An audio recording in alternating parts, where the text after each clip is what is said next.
Okay जी, ये कौन सी trade है जिसके अंदर हमारे पास 5200 का ऑलरेडी रियलाइज्ड हो गया हुआ प्रॉफिट, और $1900 का अभी भी अनरियलाइज्ड है। तो अगर इस ट्रेड को अभी हम बंद करें तो हम $1900 हम $1900 हम बुक कर सकते हैं।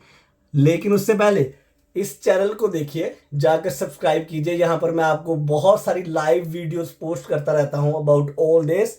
And for those who don't understand this कि यार ये क्या है, सब कुछ ये क्या बला है, तो आपके लिए एक आसान आसान लफ्जों में, उर्दू जुबान में, देसी स्टाइल में, पहले ये कोर्स मैं सेल कर रहा था, अब ये फ्री ऑफ कॉस्ट अवेलेबल कर दिया है। इस कोर्स को करके एक दफा देखें तो सही कि आप भी इस तरह के कोई प्रॉफिट बना सकते हैं या नहीं बना सकते। अभी आपको मैं ट्रेड दिखाता हूँ वो वाली अपनी।